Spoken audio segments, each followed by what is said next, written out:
Hello and welcome back to our channel part 1 of Rebirth of Gangster Wife.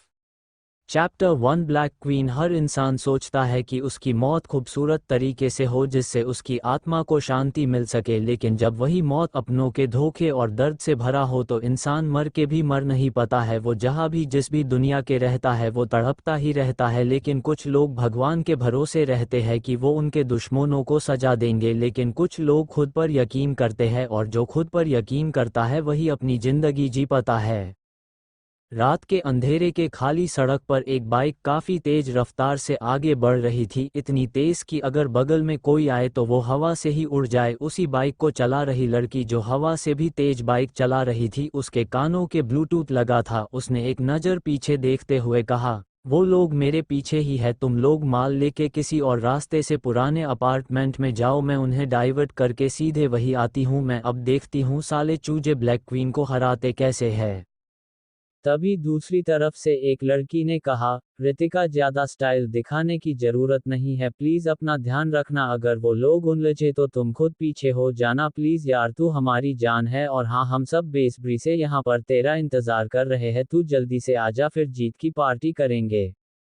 Ritika जो bike चला रही थी उसने कहा, ठीक है मेरी जान, अब तुमने कह दिया तो मैं ध्यान रखूंगी, ओक बाय। उसके इतना कह के फ़ोन कट गया। रितिका की बाइक हवा की तरफ भाग रही थी, वही उसके पीछे 3 बाइक जो रितिका का पीछा कर रही थी। तभी एक बाइक वाले ने रफ्तार तेज कर रितिका के बगल में आ गया और चिल्लाते हुए कहा, क्या आज तेरे दोस्त नहीं आए बचाने के लिए? तभी उसके बगल में एक और ने आके कहा, बेचारी आज अकेले ही हमसे भिड़ने के लिए आ गई, आज तो तेरा बचना मुश्किल है। इतना कह के दोनों हंसने लगते हैं। तीनों बाइक वाले ने रितिका को पीछे और साइड से घेर लिया और बार बार उसके बाइक में वार करने लगे। वही रितिका ने उनकी बात सुन के गुस्से से कहा, अबे सालों, तुम लोगों ने क्या मुझे खेत की मूली समझ रखा है जो आके खा जाओगे? मैं रितिका हूँ जिसके आगे बड़ों बड़ों की पेंट गीली हो जाती है, और आज तुम चूजे मुझे मारोगे तो ये सपना देखना छोड़ दो, क्योंकि ऐसा कुछ नहीं होने वाला है। इतना कह के रितिका ने बाइक की रफ्तार और तेज कर दिया। वही जैसे ही उन लड़कों ने देखा तभी पीछे से एक ने आके रितिका के बाइक में जोर की टक्कर मारी, जिससे अचानक से रितिका का बैलेंस बिगड़ गया और बाइक सिप खा के गिर के घिसते हुए कुछ दूरी तक जाने लगी, जिसे देखकर तीनों ने अपनी रफ्तार कम करके रितिका को देखने लगे। तीनों काफ़ी खुश थे। रितिका के बाइक के टायर से चिंगारियां निकलने लगी, वो सड़क पर घिस रही थी। रितिका की बाइक कुछ दूरी पर जाके रुकती है। कुछ वक्त बाद एक अंधेरा कमरा जिसमें सिर्फ हल्की रोशनी बिखरी हुई थी, उसी कमरे में एक लड़की रस्सी से कुर्सी पर बंधी थी। वो बार बार एक ही बात चिल्ला रहा थी, मुझे यहाँ कौन लेके आया है, एक बार सामने तो आओ। ये रितिका तुम्हारा वो हाल करेगी कि तुम्हारी 7 पुश्तें भी याद रखेगी। उस अबे कोई सामने तो आओ कोई, या मेरे सामने आने के डर लग रहा है। ये कोई और नहीं रितिका थी जो कुछ को छुड़ाने की काफ़ी कोशिश कर रही थी, पर वो खुद को छुड़ा नहीं पा रही। तभी उसके कानों के गेट खुलने की आवाज़ जाती है, जिसे सुन के रितिका खुद को छुड़ाना बंद करके सामने देखने लगती है। वही गेट से 3 परछाई उसके करीब बढ़ रही थी, लेकिन रितिका के चेहरे पर कोई डर के भाव नहीं थे। वो गुस्से से देख रही थी। जैसे ही वो उन परछाई को रुकते हुए देखती है तो वो गुस्से से चिल्लाते हुए कहती है, अबे सालों, क्या डर गए? वहीं तक आने की हिम्मत थी तुम्हारे अंदर, सामने क्यों नहीं आ रहे हो? दम है तो सामने तो आओ। उसके कहते ही वो तीनों परछाएं अंधेरे को चीरते हुए रितिका के सामने आके खड़े हो जाते गई। वही रितिका जैसे ही उन तीनों के चेहरे को देखती है उसके पैरों तले जमीन खिसक जाती है, क्योंकि उसके सामने उसके तीनों दोस्त थे, मनीष, विपुल, नैना। ये वो दोस्त है जिनके लिए रितिका अपनी जान देते वक्त एक बार भी न सोचे। तुम लोग? रितिका ने हैरानी से कहा। तभी उसने मन के कहा, नहीं नहीं, ये मुझे धोखा नहीं दे सकते हैं। ये उसने मन में कहा। तभी उसने उन सब को देखते हुए कहती है, क्या तुम तीनों मुझे बचाने आए हो? उसके ऐसा कहते ही तीनों अजीब तरह से जोर जोर हंसने लगते हैं। तभी नैना हंसते हुए कहती है, तुम कितनी अंधी हो, मुझे नहीं पता था द मोस्ट गैंगस्टर लड़की को प्यार में बेवकूफ़ बनाना इतना आसान है, ये मुझे नहीं पता था, लेकिन आज देख भी लिया। इनकी बातें सुन के रितिका पूरी तरह टूट जाती है। आखिर ये इसके दोस्त नहीं भाई बहन थे जिन्हें वो अपना मानती थी। तभी रितिका ने हैरानी से कहती है, ये तुम लोग कैसी बातें कर रहे हो? आखिर ये सब क्या है? मुझे यहाँ से बाहर निकालो। मनीष कहता है, भूल जाओ यहाँ से बाहर जाने के बारे में, आज तुम्हारा मरना तय है, तुम्हें कोई नहीं बचा सकता है, कोई भी नहीं।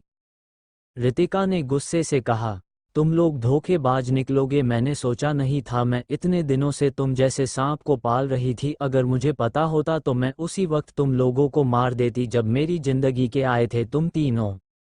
उसकी बातें सुन के गुस्से से विपुल कहता है, जब पता होता तब करती ना, अभी तो हमारी कैद में है, तू तो अपनी बारे में सोच। इन कह के वो साथ में ले आए ठंडे पानी उसके ऊपर डालने कहते हैं, वह लगातार डालते हैं जिससे रितिका जम सी जाती है। रितिका ठंड की वजह से कांपते हुए कहती है, तुम लोग ऐसा क्यों कर रहे हो, आखिर हम दोस्त हैं, हम एक दूसरे से प्यार करते हैं, फिर क्यों कर रहे। उसकी बात सुन के नैना कहती है, क्योंकि हमें तुमसे नफरत है, इतनी नफरत कि तुम्हारी मौत के बाद ही ये खत्म होगा। कब और कैसे ये नफरत क्यों है, चलो हम खुद ही बता देते हैं। कहते हुए तीनों आके सोफे पर बैठ जाते हैं, एक पैर दूसरे पैर पर करते हुए। वही रितिका के आंखों के आंसू आ जाते हैं अपने दोस्तों को ऐसे देखकर। अपनी बात आगे करते हुए नैना कहती है, काम हम सब साथ में कहते थे, लेकिन लीडर कौन बना, तुम जिससे मैं प्यार करती थी उसे तुम्हें धोखेबाज कह के मार दिया। जब भी हम कुछ करते, मेहनत कुछ करते, उसकी मालकिन तुम बन जाती, जैसे कि हमारी कोई वैल्यू ही नहीं थी, इसीलिए अपना हक एन पाने के लिए तुम्हें रास्ते से हटाना जरूरी था। इनकी बात सुन के रितिका अंदर तक टूट जाती है, आज तक उसने जो किया बस अपने दोस्तों के खातिर किया था, उसे क्या पता था ये लोग ही उसे गलत समझ के इस कदर नफरत करने लेंगे। रितिका कहती, मैंने कभी ये सब नहीं सोचा है, जितना मेरा है उतना ही तुम्हारा, लेकिन अब मुझे तुम सबसे नफरत हो रही है, मैं गलत थी, मैंने गलत लोगों को अपना दोस्त समझा था। वो कहते कहते अचानक से दर्द से कहराने लगी, उसका शरीर जलने लगा, ऐसी जलन हो रही थी कि रितिका बर्दाश्त नहीं कर पा रही, वो जोर जोर से चिल्लाने लगती है, पूरे कमरे में बस उसके दर्द भरी चीख सुनाई देने लगी। वही तीनों खड़े होके हंसने लगते हैं। रितिका दर्द से कहराते हुए कहता है, तुम लोगों ने अच्छा नहीं किया, ऐसा नहीं करना चाहिए था, मुझे धोखा देके रितिका कभी अपने दुश्मनों को नहीं छोड़ती है। नैना कहती है, आखिर तुम कर भी क्या लोगी हमारा। कहते हुए उसके चेहरे पर अजीब जी स्माइल आ जाती है और वो विपुल के तरफ देखने लगती है। तभी मनीष आगे आके कहता है, अब तुम इसी तरह जलते हुए धीरे धीरे तड़प के मार जाओगी। असल में जो पानी रितिका के ऊपर डाला था वो तेजाब से भरा था, लेकिन ठंडे पानी के होने के कारण कुछ देर बाद उसने अपना काम दिखाया और हुआ भी ऐसा ही। अब वो अपनी असर दिखाने लगा, जिससे रितिका धीरे धीरे जलने लगी, उसका शरीर झुलसना शुरू हो गया। इस वक्त उसके आंखों से लगातार आंखों से आंसू बह रहे थे। उसके आंखों के सामने वो हर एक पल जो उसने इन सब के साथ गुजरी थी, सब कुछ एक एक कर जलने लगा था। चैप्टर 2 रात। अब आगे। रितिका जहां तड़प रही थी वही उसके दोस्त उसे देखकर हंस रहे थे। तभी सभी के कानों में एक चीख पड़ी, ये आवाज गेट के तरफ से आई थी। सभी उसी तरफ देखने लगे जहां पर एक लड़की खड़ी थी, वो चीखते हुए अंदर के तरफ आ रही थी। रितिका रितिका। उस लड़की ने रितिका का नाम लेते हुए सीधे इसके पास आई और उसके सर को अपने गोद में रख के कहा, ऋतु ये तुझे क्या हो गया है। कहते हुए वो जोर जोर से रोने लगी। तभी उसने गुस्से से उन तीनों को घूरते हुए कहा, धोखेबाज, जिसकी थाली में खाया उसकी के थाली को छेद कर दिया, और एहसान फरामोश हो इसके, आज तक खुद के लिए कुछ न करके हमारे लिए किया है, हर बार खुद की जान दाव में लगा के हम चारों की हिफाजत किया, लेकिन तुम तीनों ने मिल के ये प्लान बनाया। ये लड़की वो चौथी दोस्त है जो रितिका की दोस्त कम उसकी सगी बहन से ज़्यादा बढ़ के है, रोमा। अगर रितिका कह देती सोने के लिए तो रोमा पूरे दिन सोती, अगर वो खड़े रहने के लिए कह दे दो वो पूरे दिन खड़ी रहती। रोमा वो लड़की है जो रितिका की बात एक पैरों पर खड़ी होके सुनती थी।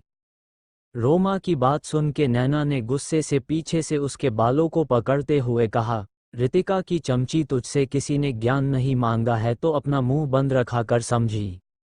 तभी मनीष ने कहा, क्यों ना उसकी तरह इसकी चमची को भी मार दे, दोनों का एक साथ खेल खत्म।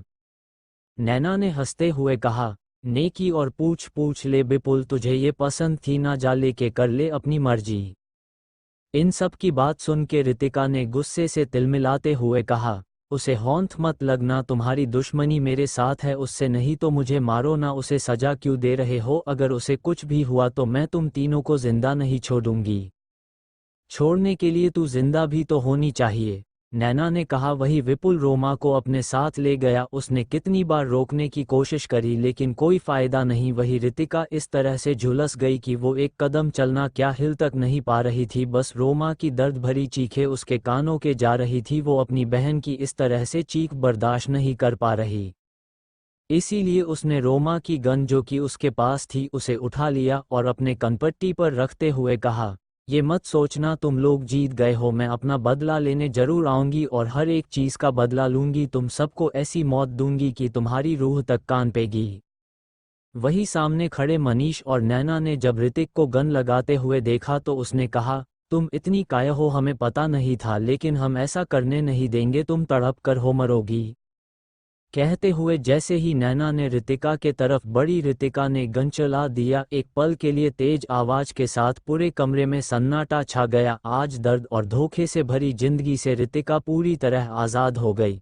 लेकिन भगवान को उसकी ये मौत अच्छी नहीं लगी। इसीलिए उन्होंने ऋतिका के बदले में साथ देने के लिए उसे एक नई जिंदगी दिया। उसका पुनर्जन्म हुआ।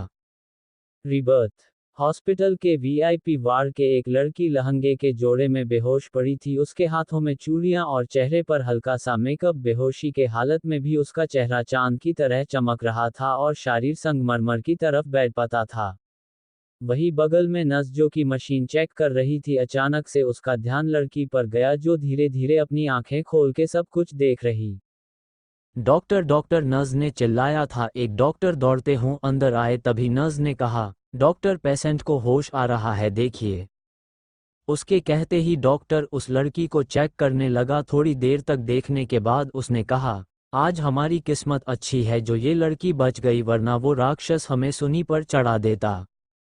कौन राक्षस? आप किसकी बात कर रहे हैं और मैं कहाँ हूँ इस वक्त? लड़की ने उठने की कोशिश करते हुए कहा। तभी नर्स ने उस लड़की को सहारा देते हुए कहा, आप हॉस्पिटल में है क्या? आप अब ठीक है? आपको लग रहा है? उस लड़की ने कहा, मैं हॉस्पिटल मतलब मुझे यहाँ कौन लाया है? तभी उसने मन में कहा, मैं तो मर चुकी थी फिर यहाँ कैसे? कौन? ये कोई और नहीं ऋतिका थी। अभी वो सोच ही रही थी कि उसके हाथ अपने पहने कपड़े पर गया जिसे देख वो चौंक गई। उसने पहने लहंगे को और चूड़ियों को हिलाते हुए कहा, ये सब क्या है? मैंने ये सब कब पहना है और मैं यहाँ कौन लाया है मुझे? उसकी बात सुन के डॉक्टर और नर्स एक दूसरे का चेहरा देखने लगे। उन्हें समझ नहीं आ रहा था कि अचानक से क्या हुआ है। फिर से ऋतिका ने उनसे पूछा, मैं कुछ पूछ रही हूँ, मैं यहाँ कैसे आई और मुझे ये कपड़े क्यों पहनाए गए हैं? उसकी बात सुन के नर्स कुछ कहती उससे पहले ही एक दमदार आवाज पूरे कमरे में गूंज गई। चैप्टर 3, आपसे शादी। उसकी बात सुन के डॉक्टर और नर्स एक दूसरे का चेहरा देखने लगे। उन्हें समझ नहीं आ रहा था कि अचानक से क्या हुआ है। फिर से ऋतिका ने उनसे पूछा, मैं कुछ पूछ रही हूँ, मैं यहाँ कैसे आई और मुझे ये कपड़े क्यों पहनाए गए हैं? उसकी बात सुन के नर्स कुछ कहती उससे पहले ही एक दमदार आवाज पूरे कमरे में गूंज गई, क्योंकि आज आपकी शादी हमारे साथ होने वाली है, आप हमारी पत्नी बनेंगी। ये आवाज गेट के पास से आई जिसे सुन के नर्स और डॉक्टर की रीढ़ की हड्डियां तक सीधी जो गई और वही लड़की ने अपनी आंखें सिकोड़ के गेट की तरफ देखते हुए कहा, अबे तू है कौन जो मुझसे शादी करेगा? उसके ये शब्द मानो उस कमरे को मौत का अखाड़ा बना दिया हो। वहां की गर्मी अचानक से बढ़ गई और वहां पर खड़े लोग पसीने से इस कदर भीगे कि जैसे किसी ने बाल्टी का पानी डाल दिया हो। वही उस शख्स की मुठिया कस गई और वो से अंदर आते हुए कहा, आपकी हिम्मत कैसे हुई हमसे इस तरह से बात करने की? हम आपको जबान खींच सकते हैं। उस शख्स की आवाज़ इतनी गुस्से से भरी थी कि डॉक्टर और नर्स के साथ साथ इस बार वो लड़की भी एक पल के लिए डर गई, पर दूसरे ही पल उसके आंखों के गुस्सा छा गया जब उस शख्स ने अपनी मुट्ठी में लड़की के बाल भर के कहा, हमें राक्षस बनने पर मजबूर न करे, नहीं तो अभी तो आपसे बस शादी कर रहे हैं, कहीं ऐसा ना हो कि कुछ और कर बैठे और आप अच्छा न लगे, इसीलिए जब तक शादी नहीं होती है अपनी जबान बंद कर रखना, समझी आप? अमृता चौहान। शख्स के मुंह से किसी और का नाम सुन के लड़की हैरान सी उसे देखने लगी। वही अपनी बात करके उस शख्स ने बाल छोड़ के बाहर जाते हुए डॉक्टर से कहा, जितनी जल्दी हो सके इन्हें यहाँ से डिस्चार्ज कर देना वरना मैं आपको कर दूंगा। मैं पहले ही बता देती हूँ हमारे हीरो साहब सभी से आपके बात करते हैं। उस शख्स की बात सुन के डॉक्टर ने अपने थूक गटकते हुए अपना सर हिला दिया। वही वो शख्स बाहर निकल गया तो लड़की ने अपने बगल में रखे टूल्स को नीचे फेंक के गुस्से के कहा, आखिर ये चमगादड़ की औलाद है कौन और मुझे धमकी देके गया है री।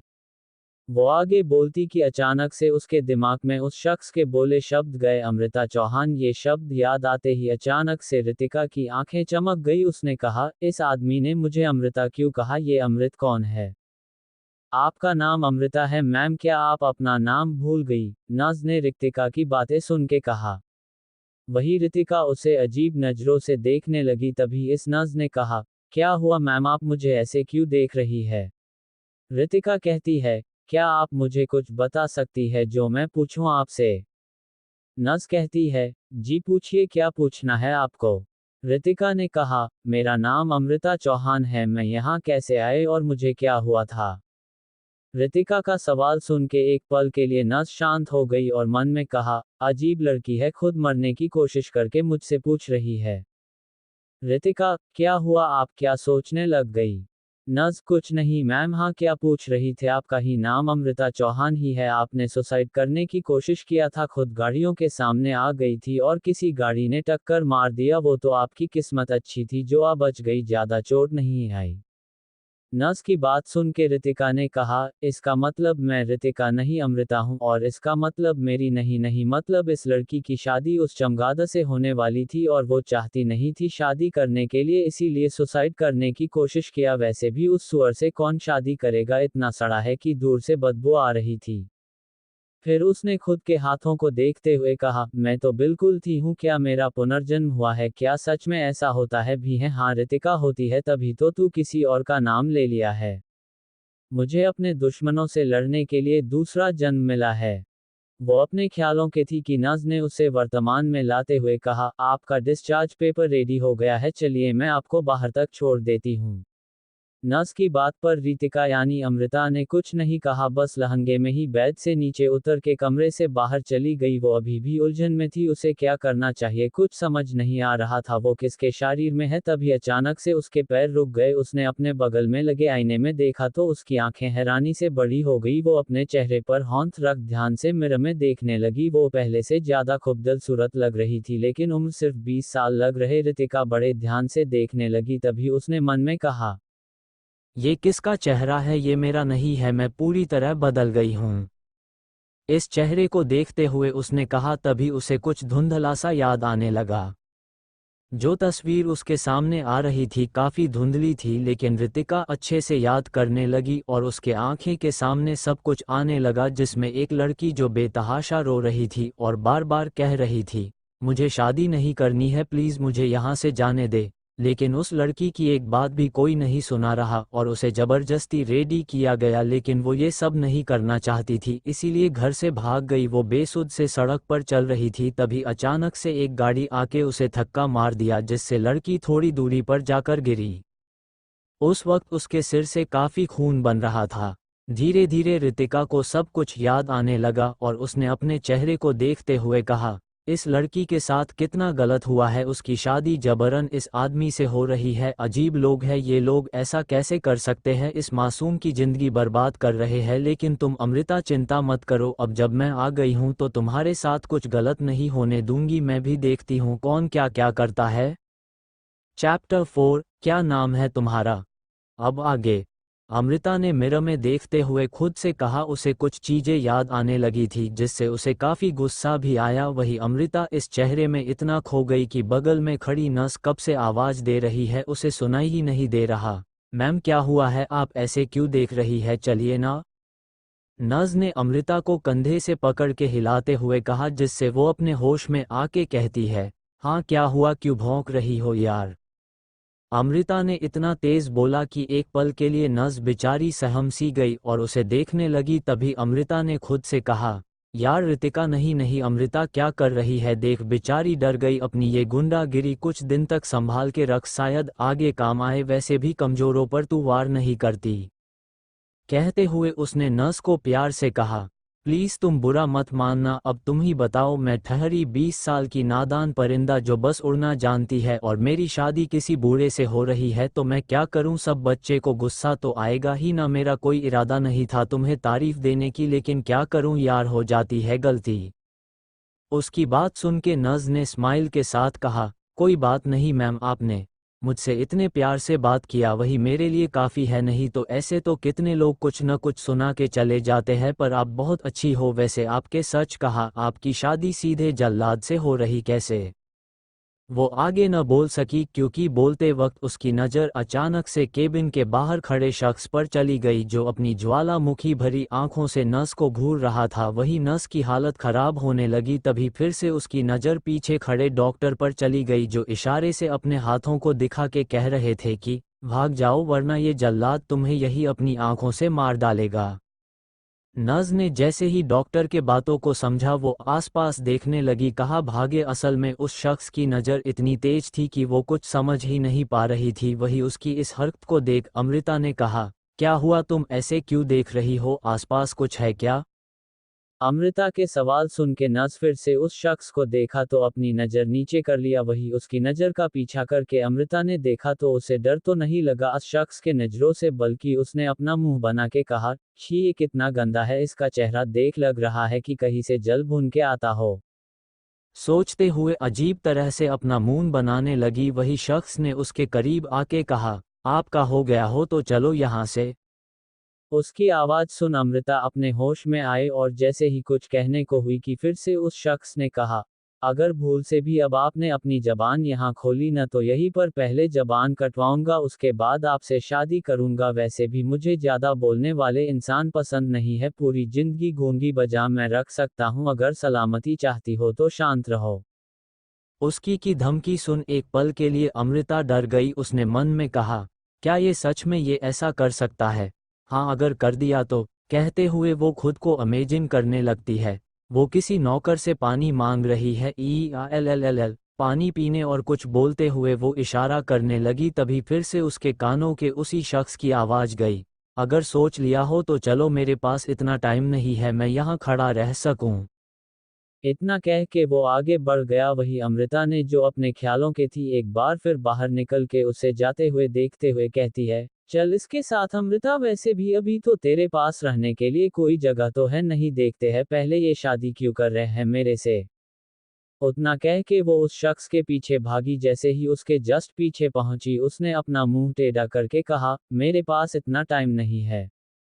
उस शख्स के ही बातों को रिपीट करते हुए वो आगे बढ़ गई। वही हॉस्पिटल के सामने एक कार आके रुकी थी। ड्राइवर ने गेट खोला तो पहले वो शख्स जाके बैठा, उसके बाद अमृता बैठी। उनके बैठते ही कार स्टार्ट होके अपनी मंजिल के तरफ बढ़ गई। वही अमृता ने कार के अंदर देखते हुए कहा, क्या आदमी है यार, गाड़ी में भी पूरे कमरे की फीलिंग आ रही है, ऐसा लग रहा है किसी बड़े होटल रूम में आई हूँ। वैसे तो इससे कम तो गाड़ी मेरे पास भी नहीं थी मेरी चमेली, इससे तो अच्छी थी, ये भी ठीक ही है।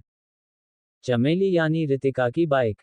बाइक से याद आते ही उसे फिर से सब कुछ याद आने अलग जी उसके साथ हुआ था। वो कहती है, खैर तुम लोगों ने मेरे साथ जो किया वो शायद मैंने सोचा तो नहीं था, पर इसकी कीमत तुम तीनों को चुकानी होगी, क्योंकि मैं आवास आ गई हूँ मेरे दोस्तों। अब ये रितिका नहीं, अमृता बदला लेगी रितिका की और रितिका, लेकिन अमृता के साथ गलत करने वाले लोगों की बस तुम सब देखो मैं धीरे धीरे कैसे खत्म करती हूँ तुम्हें। सोचते हुए उसके चेहरे पर एक तिरछी मुस्कान आ गई। तभी उसकी नज़र बगल के वैसे शख्स पर चल गया जो बाहर देख रहा था। अमृता ने देखा और कहा, वैसे तुमने अपना नाम नहीं बताया, क्या नाम है तुम्हारा। अमृता की बात सुन के बैठा शख्स उसकी तरफ अजीब तरह से देखने लगा जैसे कोई अजूबा देख लिया हो। चैप्टर 5 रक्षित सिंघानिया। सोचते हुए उसके चेहरे पर एक तिरछी मुस्कान आ गई। तभी उसकी नज़र बगल के वैसे शख्स पर चल गया जो बाहर देख रहा था। अमृता ने देखा और कहा, वैसे तुमने अपना नाम नहीं बताया, क्या नाम है तुम्हारा। अमृता की बात सुन के बैठा शख्स उसकी तरफ अजीब तरह से देखने लगा जैसे कोई अजूबा देख लिया हो। मैंने नाम पूछा है, मुझे ऐसे क्यों देख रहे हो जैसे नाम नहीं तुम्हारी प्रॉपर्टी के बारे में पूछ लिया हो। उस शख्स के देखने पर अमृता ने कहा, जिसे सुन के सामने बैठे दो लोग मुंह दबाए हंसने लगे। उनकी हंसी की आवाज अमृता के कानों में गई तो उसने गुस्से से कहा, तुम दोनों अपना दांत अंदर कर लो, नहीं तो उन्हें बाहर करने में मुझे देर नहीं लगेगी, समझे। उसके धमकी देते ही दोनों बैठे इंसान शांत हो गए, जैसे कि कभी हंसे तक नहीं है। वही बगल में बैठा शख्स जो बड़े ध्यान से अमृता के तरफ देख रहा था, उसने मन में कहा, इन्फॉर्मेशन के हिसाब से ये तो ज्यादा किसी से बात नहीं करती थी और काफी डरी सहमी सी रहती है। लगता है डॉक्टर के कहने के मुताबिक कार से टक्कर की वजह से कोई नस ढीली हो गई है, इसीलिए ऐसा बिहेव कर रही है। असल में जब अमृता ने खुद के बारे में नर्स से पूछ रही थी तो उस शख्स ने सुन लिया था। उसने डॉक्टर से पूछा तो डॉक्टर ने सर पर चोट लगने की वजह बताई। शायद अमृता की मेमोरी चली गई है। अब डॉक्टर को कौन बताए कि एक टक्कर की वजह से याददाश्त नहीं जाती है। वैसे तो गलती डॉक्टर बेचारे की नहीं है, अब अमृता के अंदर रितिका आ गई है ये सब हरकतें करने के लिए, तो बेचारा क्या ही करे। खैर आगे चलते हैं। क्या हो गया, कहाँ खो गए, कुछ पूछ रही हूँ यार, कब से मुझे घूर रहे हो, अगर ऐसे ही घूरते रहे ना तो पक्का तुम्हारी नजर लाएगी मुझे। अमृता ने उस शख्स के आगे अपना हाथ हिलाते हुए कहा, जिसे सुन के एक डेविल लुक देकर अमृता को देखता है और कहता है, रक्षित सिंघानिया। अब ये कौन है? अमृता ने अपनी आईब्रो ऊपर कर कहा। उसकी बात सुन सामने बैठे शख्स को गुस्सा और हैरानी दोनों हुई। उसने दांत पीसते हुए कहा, नाम है ये? अमृता कहती है, तो मैं क्या करूं, नाम है तो मुझे तुम्हारा नाम जानना है, किसी और का नहीं। अमृता की बातें सुन के शख्स पूरी तरह झल्ला जाता है और एक एक शब्द पर जोर डाल के कहता है, रक्षित सिंघानिया मेरा नाम है, समझी। अमृता अपनी एक उंगली रक्षित के तरफ दिखाते हुए कहती है, अच्छा अच्छा तुम्हारा नाम है रक्षित, ओ अच्छा नाम है, किसने रखा था? रक्षित जो खिड़की के बाहर देखने लगा था, एक बार फिर अमृता की बात उसे चौंका देती है। वो उसकी तरफ घूरने लगता है जैसे किसी पागल को देख रहा हो। वैसे इस वक्त अमृता पागल से कम थोड़ी ना लग रही। तभी आगे बैठे एक आदमी ने कहा, वो उनकी दादी ने रखा था, वह बहुत प्यार करती थी बॉस से, उसने खुश होते हुए कहा। जिसे सुन के अमृता ने गुस्से से कहा, क्या मैंने तुमसे पूछा? उसके कहते ही सामने बैठ आदमी ने ना में सर हिला दिया। उसके ऐसा करते ही अमृता करती है, जब नहीं पूछा तो मेघ की तरह टर टर क्यों कर रहे हो, शांति से बैठ नहीं सकते हो? अमृता की बात सुन के सामने बैठे शख्स का मुंह बन गया। तभी अमृता ने अपने पैर से सामने की सीट पर हल्के से मारते हुए कहा, वैसे तुम दोनों का नाम क्या है? अब अपने बॉस की तरह सड़ा मुंह लिए मत बताना कि सुनने में भी मजा ना आए।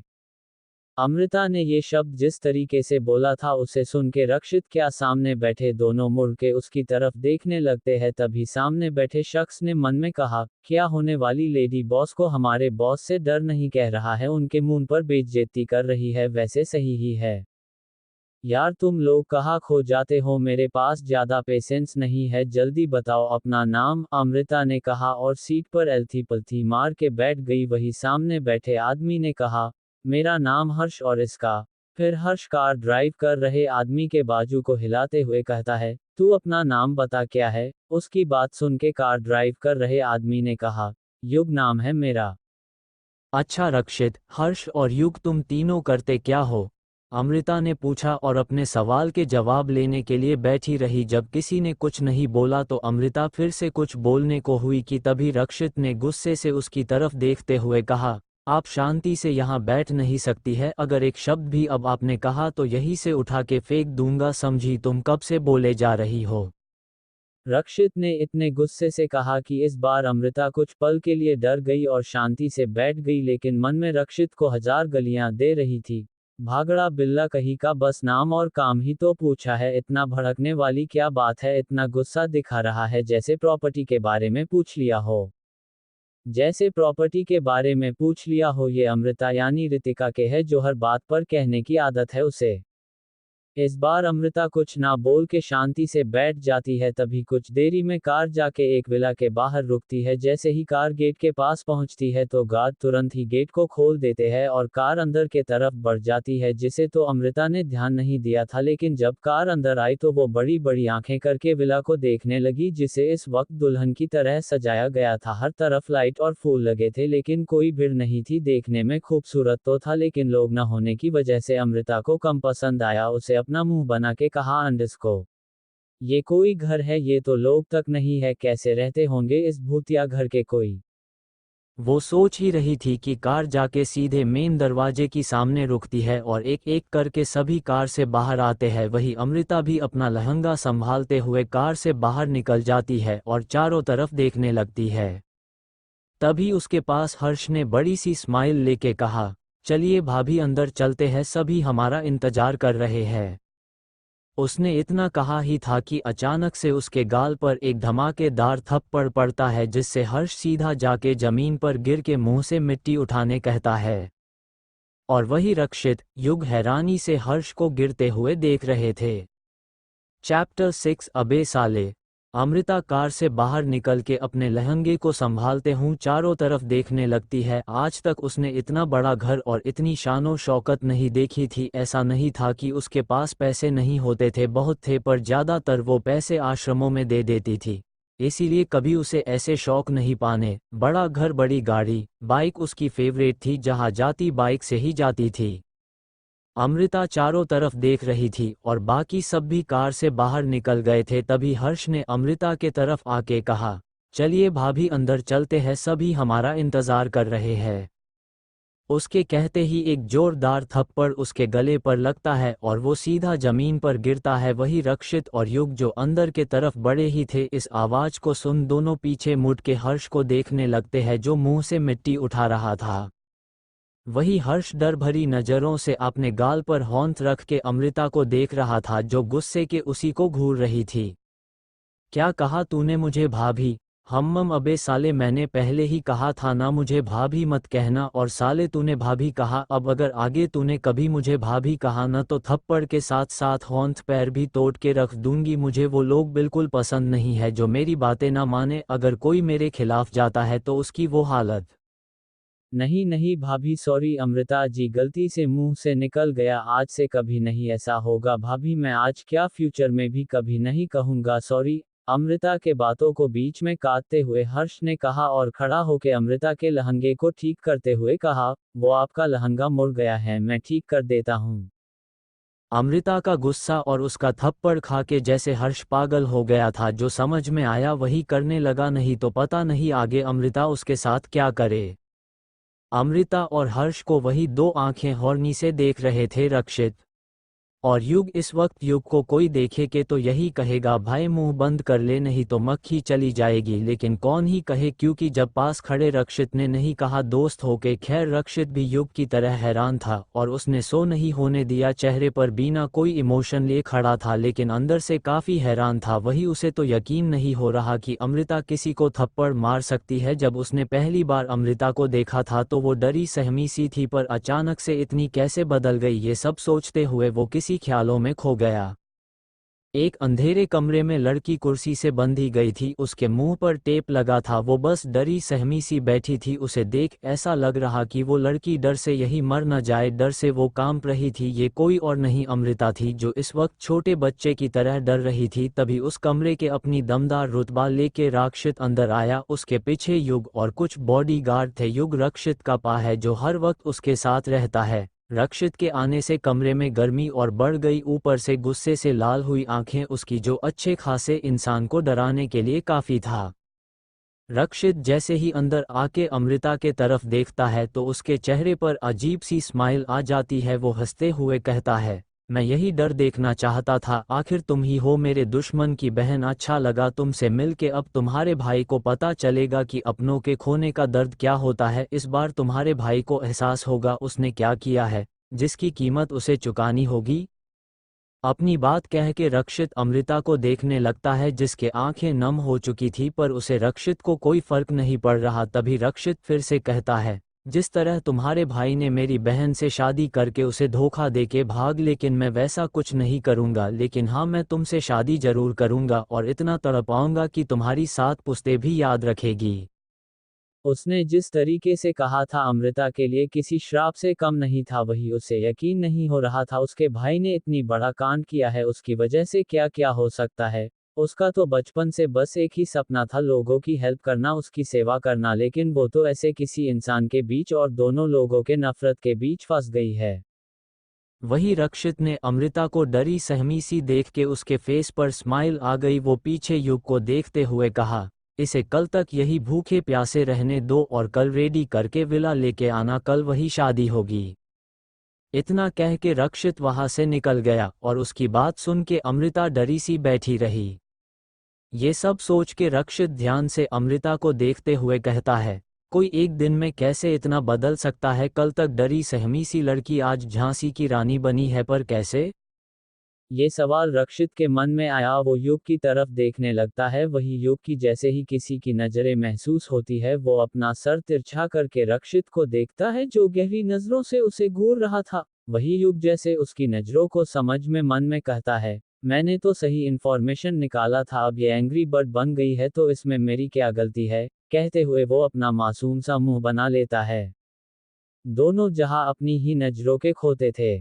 लेकिन अगले ही पल उन्हें अमृता की आवाज सुनाई पड़ी, ठीक ठीक है, अब चलो, इतनी नौटंकी करने की जरूरत नहीं है, बस आगे से ध्यान रहना। उसने कहा तो हर्ष ने हाँ में सिर हिला दिया। वही अमृता अंदर के तरफ बढ़ गई। उसे एक नजर देख रक्षित भी उसके साथ चला गया उधर। इसके जाते ही हर्ष ने अपने गालों पर हौंथ रख के रोने जैसी शकल बना के कहा, सोच था मासूम भोली भली भाभी आएगी, मेरे डेविल भाई को काबू करेगी, लेकिन मासूम के चक्कर में खुद डेविल भाभी नहीं गैंगस्टर भाभी मिल रही है। अब तो भगवान जी बचाए इनसे। वो खुद से बड़बड़ाए जा रहा, तभी उसके कंधे पर हौंथ रख के युग ने कहा, कोई बात नहीं, सपना समझ के भूल जा।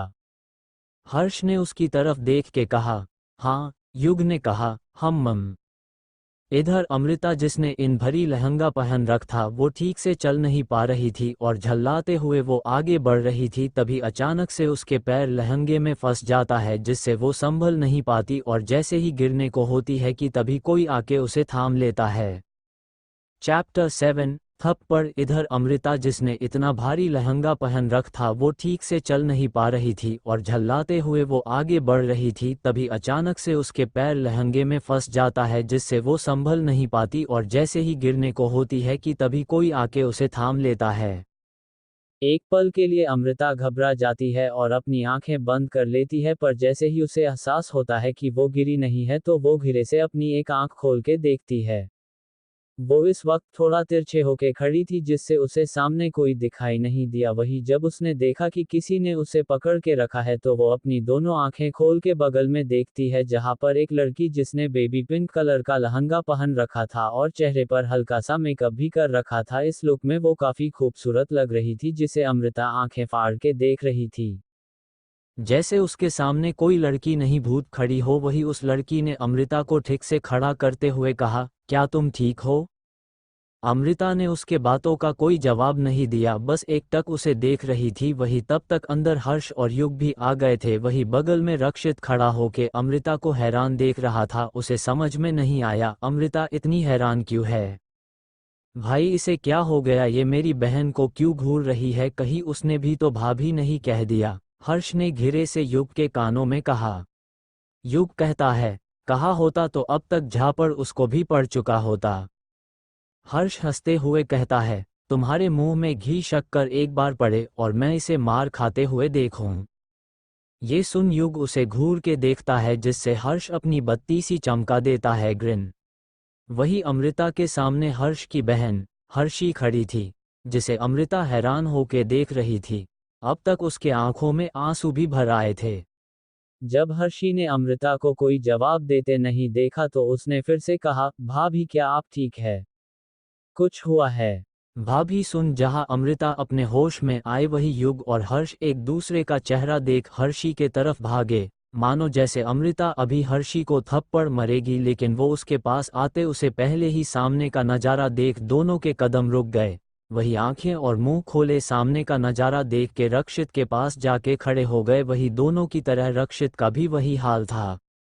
आई एम सॉरी, अमृता ने हर्षी से कहा। ये काफी धीमे से कहा था, जो हर्षी सुन नहीं पाई। वही अमृता के इस बिहेव से हर्षी कंफ्यूज होके बस अपने भाई रक्षित को देख रही थी, जैसे कहना चाहती हो, उन्हें क्या हुआ, ऐसे क्यों रो रही है? वही हर्षी के नजरों का मतलब समझ के रक्षित ने अपना मुंह बिचक दिया, जैसे कहना चाहता हो, मुझे क्या पता इसे क्या हुआ है। भाभी क्या हुआ? क्या किसी ने कुछ कहा? हर्षी ने अमृता को खुद से अलग करते हुए कहा। वही अमृता ने हर्षी के मुंह से भाभी सुन के उसे एहसास हुआ कि वो क्या कर रही है। उसने हर्षी को देखते हुए मन में कहा, तुम बिल्कुल मेरी रोमी की तरह दिख रही हो। शायद उसका चेहरा ही बस मिलता है, मेरी तरह उसका रिबर्थ नहीं हुआ, लेकिन मैं एक बार फिर अपनी रोमी को पाके बहुत खुश हूँ। उसने मेरे लिए अपनी जान दे दिया और मैं कुछ नहीं कर पाई। शायद इसीलिए भगवान ने मुझे दूसरा मौका दिया है अपनी रोमी के लिए कुछ करने के लिए। अमृता हर्षी के गालों पर होंठ फेरते हुए उसे ऊपर से नीचे तक देखते हुए मन में सारी बातें कह रही। वही हर्ष ने युग के कानों में कहा, मुझे ऐसा क्यों लग रहा है कि जैसे ये अपनी बिछड़ी हुई बहन से मिल रही हो। युग भी हर्ष की तरफ झुक के कहता है, लग तो मुझे भी रहा है। ये सुन हर्ष ने उसकी तरफ देख के कहा, हाँ। उसकी अंदाज में युग ने कहा, हाँ। हर्षी ने अमृता को ऐसे देखा तो उसे कुछ समझ में नहीं आया। उसने एक बार फिर अमृता की कंधे से पकड़ के कहा, क्या हुआ भाभी, सब ठीक है ना। उसके यूं पूछने पर एक पल के लिए अमृता शांत हो गई और दूसरे ही पल आंखों में आए हुए आंसू को साफ कर उसने अपने पुराने अंदाज में आते हुए कहा, वैसे तुम अच्छी लग रही हो, बस मेकअप कम किया करो और अच्छी लगोगी। उसकी ये बात सुन सभी मुंह फाड़े हर्ष युग के साथ। इस बार हर्षी भी देखने लगी। उसने मन में कहा, ये क्या था। वही अमृता ने अंदर जाते हुए घर को देखने लगी जहां पर एक बड़ा सा मंडप बना था और कुछ लोग वही खड़े होके बस उसे देख रहे थे, जो रक्षित के फैमिली वाले थे, पर कोई उसके पास नहीं आया। मैं थोड़ा शॉर्ट में उसकी फैमिली के बारे के बता देती हूँ। रक्षित की मॉम, डैड और उसकी बहन इस दुनिया में नहीं है। वही हर्ष और हर्षी दोनों भाई बहन है। उसकी मम्मी सुरभि सिंघानिया और डैड संस्कार सिंघानिया। जहां रक्षित बिजनेस संभालता है, वही संस्कार जी एक आर्मी ऑफिसर है। रक्षित सुरभि जो को अपनी मां का दर्जा देता है। अभी के लिए इतना ही, आगे और बहुत कुछ है जानने को, धीरे धीरे पता चल जाएगा। तभी रक्षित ने आके कहा, अगर तुम्हारा देखना हो गया हो तो चल के मंडप में बैठो। ये सुन अमृता जी घर वालों को देख रही। उसने रक्षित के तरफ देखते हुए कहा, तुम किससे कह रहे हो, मुझसे क्या। उसकी बात सुन के रक्षित गुस्से से उसे घूरने लगा। तभी अमृता ने अपनी मुड़ी टेढ़ी करके कहा, अगर मैं शादी करने से मना कर दूं तो। उसका ये अंदाज किसी साइको से कम नहीं कहा था।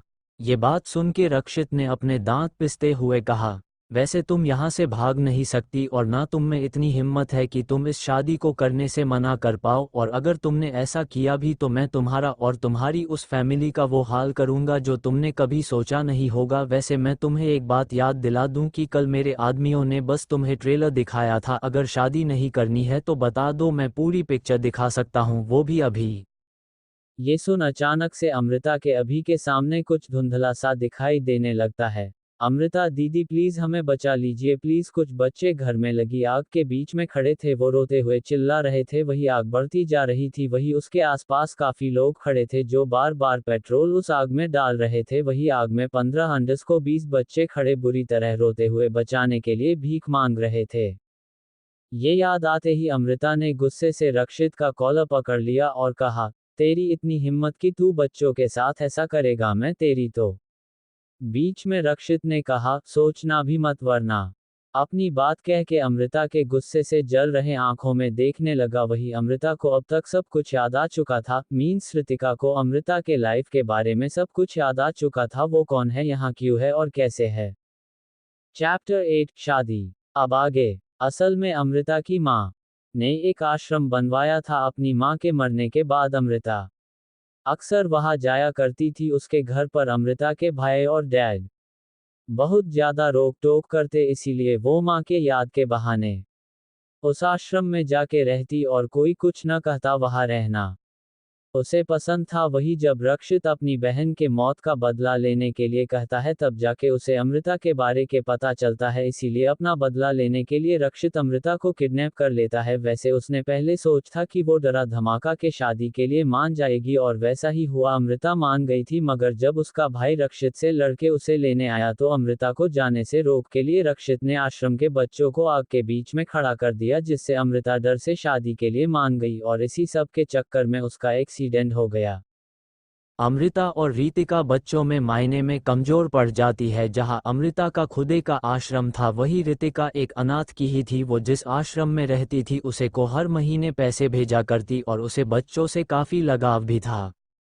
कुछ वक्त बाद हॉल में बने मंडप में एक तरफ रक्षित और दूसरी तरफ अमृता बैठे थे। वही पूरे हॉल में पंडित के मंत्रों की आवाज सुनाई पड़ रही। इधर एक तरफ फैमिली खड़ी थी, दूसरी तरफ घर के नौकर। वैसे तो सिंघानिया मैंशन में नौकरी की भी काफी इज्जत होती है। इस वक्त रक्षित का हौंत अमृता के हाथों में था। वही पंडित की मंत्रों का उच्चारण करते हुए उसने अक्षत डालते हैं। कुछ देर यूं रस्मों के बाद पंडित जी कहते हैं, अब वर वधू फेरों के लिए खड़े हो जाए। ये सुन रक्षित खड़ा हो जाता है। वो अभी भी अपने बिजनेस सूट में था, उसने कोड़े चेंज नहीं किए। रक्षित खड़ा होकर अमृता को देखता है जो कहीं खोई हुई अभी भी बैठी थी। ये देख उसे काफी तेज गुस्से आया। अमृता की बाजू पकड़ के उसने जोर से उसे खड़ा कर दिया। वही उसके ऐसा करते ही अमृता अपने होश में आई। जैसे ही उसने खुद का हौंत पकड़े रक्षित को देखा, गुस्से से उसने उसका हौंत झटक दिया और कहा, मुझे कमजोर समझने के बारे में सोचना भी मत। शादी कर तो रही हूं पर इसका ये मतलब नहीं है कि तुम जीत गए रीति। अमृता कभी अपने दुश्मनों से हारती नहीं है बल्कि उन्हें हराने के साथ साथ उनका अस्तित्व मिटा देती है। समझे मेरे होने वाले पतिदेव जी, मुझसे शादी तो कर रहे हो लेकिन बच के रहना, कहीं ऐसा ना हो कि अगले ही दिन टर्रा हो जाओ। अमृता ने अपना हौंत हवा में हिलाते हुए कहा। वही उसकी बात सुन के रक्षित ने गुस्से से घूरते हुए कहा, तुम। बीच में अमृता ने कहा, चलो फेरे के लिए देर हो रही है। फिर उसने पंडित जी को देखते हुए कहा, है ना पंडित, तो जल्दी फेरे होने चाहिए ना। उसकी बात सुन के पंडित जी जल्दी से काफी लंबा अपना सर हिला देते हैं। बेचारे पंडित जी, तुमने उन्हें भी डराने से पहले एक बार नहीं सोचा, देखो कितने मुरझा गए ही। अमृता ने अपने मुंह अजीब सा बना के कहा। वही रक्षित उसकी बात सुन के वही लाल आंखों से पंडित जी को देखा तो उनका पूरी शरीर पानी पानी हो गया। स्नेहा ने देखा ऐसे में पानी पानी हो गई ग्रिन। बस इसी तरफ रक्षित के देखने पर पंडित जी पानी पानी हो गए। जल्दी से पंडित जी ने अग्नि के घी डालते हुए कहा, जजमान जल्दी करिए, मुहूर्त का टाइम निकल जा रहा है। बेचारा पंडित उसके अलावा कर भी क्या सकता है खुद को बचाने के लिए। वैसे भी उसे यहाँ जबरदस्ती लेके आया गया है। वो तो पहले से डरा है, इसीलिए यहाँ से हिलना सही समझा। इनकी बात सुन रक्षित आगे और अमृता पीछे चलने लगी। उधर हर्ष जो अभी भी अपने गलों को पकड़ के बैठा था, वही युग और हर्षी दोनों पर फूल फेंक रहे थे। इधर बगल में रक्षित के मॉम डैड यानी उसके चाचा चाची खड़े थे, जिन्हें देख कर ही कह रहा था कि दोनों बिल्कुल खुश नहीं है। शादी से कुछ देर देखने के बाद दोनों लोग अपने कमरे में चले गए, जैसे उन्हें उससे कोई फर्क नहीं पड़ रहा कि घर में शादी हो रही है या नहीं। इधर 6 फेरा खत्म हो चुका था। लास्ट जो कि अमृता आगे थी, उसने अपने कदम बढ़ते हुए जगह, मैं ये शादी बस अपने बदले के लिए कर रही हूँ। अभी मुझे उसकी ज़रूरत है जो मिस्टर रक्षित सिंघानिया के पास में है। उसके बिना मैं अपना बदला नहीं ले पाऊंगी। दूसरी की अब जब ये शरीर मुझे मिल ही गया तो मैं इसके साथ कैसे गलत होते हुए बर्दाश्त कर सकती हूँ। तुमने शादी तो कर लिया लेकिन अपने शब्द बीच के ही रोक दिया और इसी के साथ फेरे खत्म हुए। दोनों बैठे। पंडित जी ने सिंदूर पहनाने के लिए कहा। रक्षित ने सिक्के से सिंदूर उठाया और अमृता के मांग में भर दिया। उसके ऐसा करने से अमृता ने अपनी आंखें बंद कर लिया। दीदी, जब आपकी शादी होगी ना तो हम सब आके डांस करेंगे, खूब सारी मस्ती करेंगे। पर दीदी, आप शादी कब कर रहे हो? एक बच्चे के पूछा। अमृता ने प्यार से उसे अपने गोद में लेते हुए कहा, जब करूंगी ना तो सबसे पहले तुम्हें ही बताऊंगी। औक अमृता की बात सुन के बच्चे खुशी से तालियां बजाने लगते हैं। वही अमृता भी उन्हें के साथ हंसने लगती है। अमृता ने जब आंखें बंद कर लिया तो उसे ये सब याद आने लगा जो रियल अमृता के साथ हुआ था। उसके आंखों के आंसू भर गए। वैसे कुछ भी हो लेकिन अब दोनों एक दूर से जुड़ गए हैं, एक दूसरे के इमोशन को अच्छे से समझ सकते हैं, उन्हें फील कर सकते हैं। इसीलिए अमृता के आंखों में आंसू भर गए। पंडित जी ने जो कहा रक्षित ने वह किया और कुछ देर में शादी पूरी हो गई। पंडित जी ने दोनों को देखते हुए कहा, अपने बड़ों का आशीर्वाद लीजिए। उनकी बात सुन रक्षित ने साइड में देखा जहां पर उसके चाचा चाची जा चुके थे। जाते हुए रक्षित ने उन्हें नहीं देखा तो उसने मन में कहा, ये दोनों भी न बच्चों की तरह छोटी छोटी बात पर नाराज हो जाए है। इतना कह के उसने अमृता का हाथ पकड़ और उसे लिविंग एरिया में ले आया। वही अमृता ने गुस्से से एक बार फिर से रक्षित के हाथों को दूर करना चाहा लेकिन कर नहीं पाई, क्योंकि इस बार रक्षित पहले से जान गया था, इसीलिए अपनी पकड़ काफ़ी मजबूत कर दिया। इससे अमृता को काफ़ी दर्द महसूस होने लगा। मेरा हाथ जोरों दर्द कर रहा है, अमृता ने अपने हाथों को छुड़ाते हुए कहा, लेकिन रक्षित ने नहीं छोड़ा। वही उन दोनों के पास हर्षी और युग भागते हुए पहुंच गए। अमृता ने फिर से मैंने कहा मेरा हाथ छोड़ो वरना अच्छा नहीं होगा तुम्हारे लिए, उसने लगभग चिल्लाते हुए कहा, जिसे सुन के रक्षित ने अपने दांतों को पिसते हुए अपना चेहरा अमृता के थोड़ा करीब ले गया और कहा, मुझ पर चिल्लाने की हिम्मत गलती से भी मत करना, समझी। ये सुन अमृता ने मन में कहा, अब बहुत हुआ, इसे तो मैं बताती हूँ कि किससे शादी हुई है इसकी। ये कह के अमृता ने एक जोरदार लात रक्षित को मारा, जो सीधा जाके सोफे पर गिरा। वही बाकी सब आंखें और मुंह खोले देखने लगे, कभी अमृता को देखते तो कभी रक्षित को। चैप्टर 9 इतना शायर न बनो। ये सुन अमृता ने मन में कहा, अब बहुत हुआ, इसे तो मैं बताती हूँ कि किससे शादी हुई है इसकी। ये कह के अमृता ने एक जोरदार लात रक्षित को मारा, जो सीधा जाके सोफे पर गिरा। वही बाकी सब आंखें और मुंह खोले देखने लगे, कभी अमृता को देखते तो कभी रक्षित को। सामने का नज़ारा देख के हर्षी ने अपने मुंह पर हाथ रखा था। वह हर्ष ने युग से कहा, भाई आज क्या क्या देखने को मिल रहा है, कहीं हम किसी दूसरे लोक के तो नहीं आ गए ना। युग कहता है, नहीं रे पगले, सही लोक में है, बस लोक के इंसान सही नहीं है। कहते हुए दोनों ने एक नज़र एक दूसरे को देखा, फिर सामने गिरे पड़े रक्षित को देखने लगे। वैसे सामने का नज़ारा ही कुछ ऐसा था कि रक्षित सोफे पर ऐसा गिरा जैसे अंगूर के पेड़ पर लटका लंगूर। Tears of joy. रक्षित का एक हाथ और एक पैर सोफे पर और दूसरे नीचे, चेहरे पर बेहद गुस्सा और आंखें लाल होके अमृता को देख रही। वही सामने खड़ी अमृता, जो दोनों हाथ बांध के खड़ी थी, उसे देखने में लग रहा जैसे उसे रक्षित के गुस्से से कोई फर्क ही नहीं पड़ रहा हो। हाउ डेयर यू, रक्षित ने लगभग चिल्लाते हुए कहा और गुस्से से खड़ा होके अमृता के तरफ बढ़ के अपनी एक उंगली उसके तरफ करके कहा, तुम्हारी हिम्मत कैसे हुई मुझे मारने की। अमृता ने अपने चेहरे के सामने रक्षित के उंगली में अपनी उंगली फंसाते हुए कहा, जैसे तुम्हारी हिम्मत हुई मेरा हाथ पकड़ने की वैसे ही और सुका करो, सिर्फ लात मारी है वरना क्या, रक्षित ने दांत पीसते हुए कहा। तो अमृता ने अचानक से उसका हाथ पकड़ के उसे घुमा दिया और कहा, वरना वो हाल करूंगी कि ये जो दादागिरी तुमने मेरे ऊपर दिखाया है ना कुछ देर पहले, वो 1 मिनट में खत्म हो जाएगा, समझे। इन कह के उसने झटके से रक्षित को छोड़ दिया और वो बेचारा मुंह के बल नीचे गिरा, जिसे देख युग और हर्ष देख रहे थे जैसे कोई बिखरी उनके पैरों के पास के गिरा हो। दोनों की आंखों बड़ी हो गई थी। दोनों के सामने तो जैसे कोई घर घर की टीवी सीरियल चल रहे हो, जिसमें बहू ने सास को मारा और सास ने बेटे से बताया, बेटा गया बहू को मारने, बहू ने मारा बेटा को और घर की इज्जत गई नाली में। यही हाल मचा था। अमृता ने घूरते हुए कहा, अब से मेरे से दूर रहना, शादी करनी थी सो हो गई, लेकिन इसका मतलब ये नहीं है कि मैं तुम्हारी हर बात मानूंगी।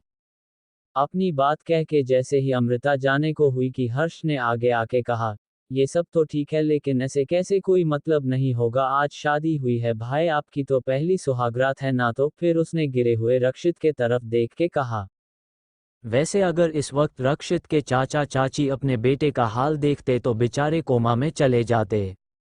खैर हर्ष के बातों से अमृता जिसके कदम रुक गए थे, उसने जलती निगाहें हर्ष पर डाल के कहा, उसकी पहली है तो क्या मेरी दूसरी है जो उसकी पहली बता रहे तो।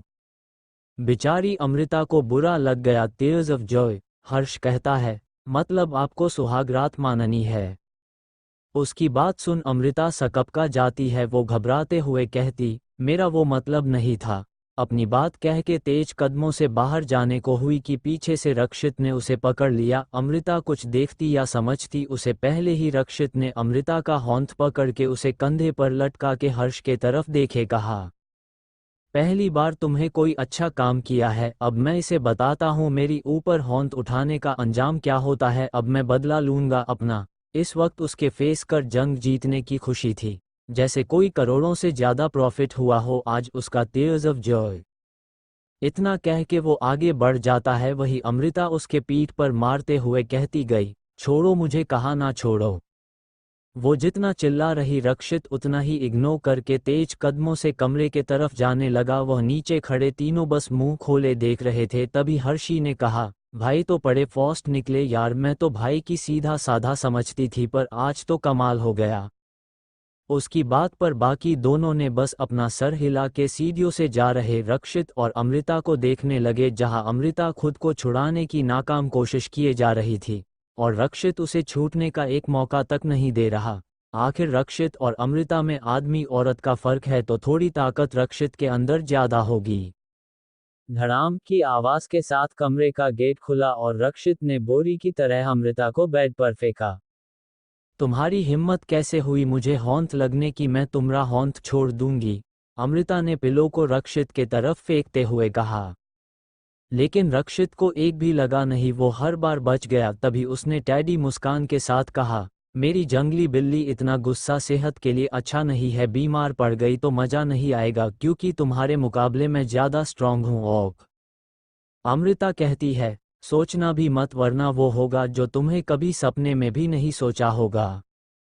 रक्षित उसकी बात सुन के स्माइल के साथ ब्लेजर को निकाल के सोफे पर फेंका है और शर्ट के बटन को खोलते हुए कहा, जंगली बिल्ली मैं सोचता तो बिल्कुल नहीं हूँ, बस करता हूँ और आज भी करूँगा वो जो तुम्हें कभी नहीं सोचा होगा। वैसे भी हम अब पति पत्नी हैं, आज हमारी पहली रात है, मेरा तो पूरा हक है तुम्हारे साथ वो सब करने का। और रक्षित सिंघानिया कभी अपना हक ना दूसरों को देता है और ना छोड़ता है, तो तुम भूल ही जाओ कि आज मुझसे बच सकोगी। वैसे भी अगर तुम्हें मेरे ऊपर हौंत नहीं उठाया होता तो एक बार छोड़ने के बारे में सोच लेता, लेकिन अब तो बिल्कुल नहीं। अपनी बात कहते हुए रक्षित ने शर्ट निकाल के जमीन पर फेंक दिया। वही इस वक्त वो सिर्फ पैंट में अमृता के सामने था, उसका कठिला बदन अमृता के सामने था जिसे वो अपना सीना चौड़ाकर और दिखाने की कोशिश कर रहा, लेकिन उसके उलट अमृता जो उसे देख अपना मुंह बनाते हुए कहती है, वो सूखे हुए आम के गुठली, अपना ये बॉडी किसी और को जाके दिखा, मेरे सामने अपना अन प्रदर्शन मत करो, नहीं तो जो ये बॉडी बनी है ना कल तक टूटकर हॉस्पिटल में पड़ा होगा। उसकी बात सुन के रक्षित मन में कहता है, इसने मेरे बॉडी को क्या कहा, आम का गुठली, इसे पता नहीं है क्या इसे देखने के लिए लड़कियां लाइन के लगी रहती है और मैं खुद उसके सामने हूँ और ये तोड़ने की बात कर रही है। वो अपने ख्यालों के था ही कि उसके चेहरे पर आके एक पिलो लगती है जिससे रक्षित अपनी आंखें बंद करके अपनी मुट्ठी कस लेता है और कहता है, बहुत हुआ, अब इसे बताना ही पड़ेगा। इतना कह के वो बेड पर चढ़ जाता है, जिसे देख के अमृता पीछे की तरफ खिसकने लगती है तो रक्षित उसके पैर पकड़ के खींच लेता है और अपने नीचे दबा लेता है। उसकी इस हरकत से अमृता की दिल की धड़कन काफी तेज हो जाती है। प्यार से नहीं डर से वो आंखें फाड़ के रक्षित को देखने लगती है। तभी रक्षित उसके ऊपर आके उसके चेहरे के पास कहता है, मेरी गैंगस्टर वाइफी ज्यादा फुदका मत करो, नहीं तो एको नाजुक से तुम्हारे अंग है ना, अगर कहीं से टूट गई तो मैं पूरी जिंदगी तड़प के रह जाऊंगा, क्योंकि मैं दूसरी लड़कियों को हौंत नहीं लगाता और ना लाऊंगा। अब तो तुमसे शादी हुई है, जो भी हो अब तो सारा काम तुमसे ही चलाना पड़ेगा ना, इसीलिए फिटफाट रहो जिससे मेरा काम चलता रहे, मैं भी खुश रहूं और तुम भी। रक्षित बाबू इतना शायर न बनो कि अगली सुबह फूटी आंखों से देखना पड़े। Tears of Joy. चैप्टर 10 सुहागरात 2 अब आगे रक्षित के बोलता चला गया, वही खुद को उसकी पकड़ से छुड़ाने की अमृता नाकाम कोशिश करने लगी। अमृता ने रक्षित के सीने पर हौंथ रख के उसे दूर करते हुए कहा, हटो मेरे ऊपर से, मैं टूट जाऊं या मरूं तुमसे कोई लेना देना नहीं है, समझे। रक्षित अमृता के हाथों को अपने हाथों में जकड़ लिया और कहा, ऐसे कैसे, मुझसे कोई मतलब नहीं होगा, तुम मेरी हो और जो चीज़ मेरी है उसका मतलब भी मुझसे होगा। अमृता अपने हाथों को छुड़ाते हुए कहती है, मेरा हौंत छोड़ो और हटो मेरे ऊपर से। रक्षित कहता है, तुम कहोगी और मैं छोड़ दूंगा तो भूल जाओ इस जन्म में ऐसा कुछ होने वाला है, क्योंकि अब तुम मेरी हो और आज मैं तुम्हें पूरी तरह से अपना बना के रहूंगा। अपनी बात कह के रक्षित ने अमृता के पैरों को और तेज अपने पैरों से दबा दिया और उसके हाथों को बेड के ऊपर कहा लिया। उसके ऐसा करने से अमृता हिल तक नहीं पा रही थी। ये देख के रक्षित के चेहरे पर तिरछी मुस्कान बिखरा गई। वो अमृता के तरफ देखते हुए कहा, अब ठीक है, हम सब कुछ शांति से करते हैं, बहुत मजा आएगा। उसकी बात सुन के अमृता ने अपनी एक आईब्रो ऊपर कर तिरछी मुस्कान के साथ कहा, शांति से क्यों कुत्तों की तरह करते हैं ना एक दूसरों को नोच खाते हैं ऐसे में और मजा आएगा मेरे इडियट हब्बी। ठीक है जैसे तुम्हारी मर्जी। हाँ तुम्हें मुझे इडियट कहा? रक्षित ने अचानक शौकत हुए कहा। उसी मुस्कान के साथ अमृता ने कहा। हाँ कहा मैंने मेरे इडियट हब्बी। नहीं ये सूट नहीं कर रहा है। इडियट पतिदेव ये थोड़ा ठीक ठाक है। वैसे कमेंट में आप लोग बताओ क्या होना चाहिए। Tears of joy. रक्षित दांत पीसते हुए कहता है, तुम्हारी इतनी हिम्मत तुम मुझे। बीच में अमृता ने कहा, अरे यार तुम्हारे पास कोई और डायलॉग नहीं है जो हर बार बस एक ही बोलते हो। तुम्हारी इतनी हिम्मत, इसी का रट लगा के रहा है। भाई है मेरे में हिम्मत इतना है कि तुम देखोगे तो तुम्हारी ये जो बटन जैसी आंखें हैं ना फूट जाएगी। रक्षित उसी अंदाज में कहता है, तुम्हारी ये जो जुबान है ना कुछ उठा कैंची की तरह चल रही है इतना न बोलो कि मैं इसे काट दूं। फिर कहता है, लगता है पहले इसी को बंद करना पड़ेगा मुझे। इतना कह के वो अमृता के तरफ झुकने लगता है। अमृता जैसे ही रक्षित को खुद के होंठों के करीब आते देखती है उसकी आंखें गुस्से में जलने लगी। वो मन में कहती है, बुरा मुझे किस करेगा इसकी तो। इतना कहते ही अचानक से अमृता अपने पैर के नाखून रक्षित के पैरों में घुसा देती है जिससे रक्षित हल्के से अपने पैरों को ढीला छोड़ देता है जिसका फायदा उठा के अमृता पैरों को मोड़ के रक्षित को बेड के दूसरी साइड फेंक देती है। रक्षित कुछ समझता उसके साथ अभी अभी क्या हुआ है उसके मुंह से एक दर्द भरी चीख निकल गई। आह! दरअसल रक्षित को पलटते ही अमृता ने झपटते हुए उसके बालों को पकड़ लिया और खींचते हुए कहा, किस करोगे मुझे मेरे होंठों को छुओगे तुम्हारी इतनी औकात है मेरे इतने करीब आने की तेरे जैसे मैंने बहुत देखे हैं तू खुद को समझता क्या है कि मेरे करीब आओगे मैं कुछ कर नहीं पाऊंगी मैं कोई अबला नारी नहीं हूँ जो तुम मुझे डरा धमाका के अपनी मनमानी करोगे मैं अमृता हूँ जो दूसरी को अपने इशारों पे नाचती है खुद नहीं नाचती। फिर कहती है, मैं तुम्हारी सुहागरात मनाने का सारा भूत उतरती हूँ अभी बस देखते जाओ। अमृता ने रक्षित के बाल दोनों होंठ से पकड़ रखा था वही उसके हाथों को पकड़ के रक्षित अपने बाल छुड़ाने की कोशिश कर रहा है। रक्षित कहता है, पागल औरत मेरे बाल छोड़ो अगर मेरे बाल एक भी टूटा ना तो मैं तुम्हें तोड़ दूंगा। अमृता कहती है, अबे औरत किसे बोला बे मैं अभी नादान लड़की हूँ औरत नहीं बनी हूँ। रक्षित कहता है, नहीं नहीं तुम औरत नहीं औरत के नाम पर कलंक हो। अमृता और तेज से खींचते हुए कहती है, मर्द में नाम पर तुम कलंक हो जो मासूमों के साथ जबरदस्ती करता है बेकार मर्द। रक्षित कहता है, मैं बेकार मर्द हूँ या नहीं चाहो तो मैं अभी साबित कर देता हूँ फिर तुम्हें पता चल जाएगा मैं किस टाइप का मर्द हूँ। अमृता बालों को पकड़ के रक्षित को पलट लेती है और उसके ऊपर चादर डाल के उसके ऊपर आके कहती है, बहुत सुन लिया तुम्हारी बकवास अब तुम अंदर हो घुट के मर जाओ और तुम्हारा सारा मर्दगिरी यही निकल जाएगी। रक्षित कहता है, अब तुम मुझसे नहीं बचने वाली हो। इतना कह के वो और जोर से अमृता को झटकने की कोशिश करता है लेकिन वो अपनी पूरी ताकत लगा के उसके ऊपर बैठी थी। वैसे भी ये रितिका है और रितिका ऐसे ही नहीं किसी की लीडर बन के घूम रही थी और अगर अमृता आज होती तो शायद ही डर के एक कोने में बैठी होती लेकिन रितिका है।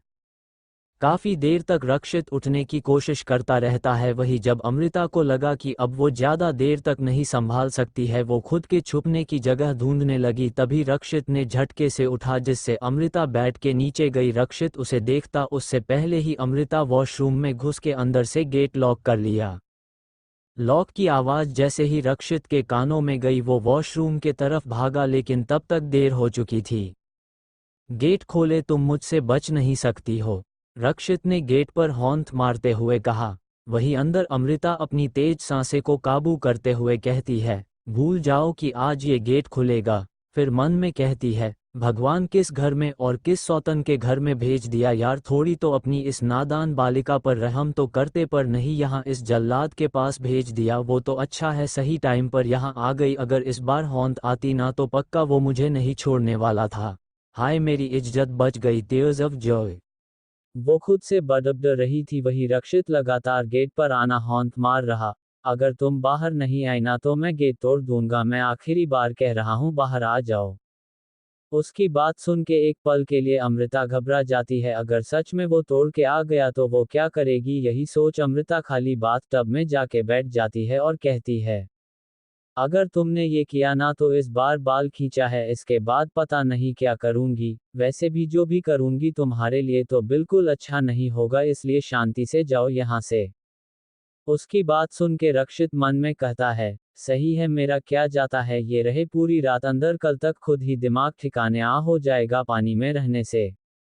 एक तिरछी मुस्कान दे के रक्षित बेड की तरफ बढ़ा गया, तभी अचानक से उसकी नज़र गेट पर पड़ी जहां से कुछ परछाई आ रही थी। एक पल के लिए रक्षित उसे देखता रहा, फिर धीरे कदमों से जाके जैसे ही गेट खोला, एक धड़ाम की आवाज से 3 लोग एक दूसरे के ऊपर गिरते पड़ते कमरे में लुढ़क गए और फीमेल जिसे देख के रक्षित ने गुस्से से कहा, तुम तीनों यहाँ क्या कर रहे हो?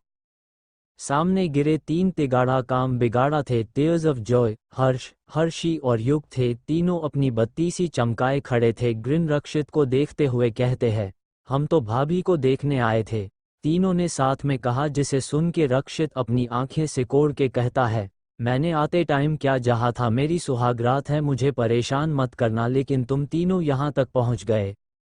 हर्ष अपने बालों को खुजाते हुए कहता है, लेकिन भाई आपने तो बस सुहागरात ही कहा था और कुछ तो नहीं कहा।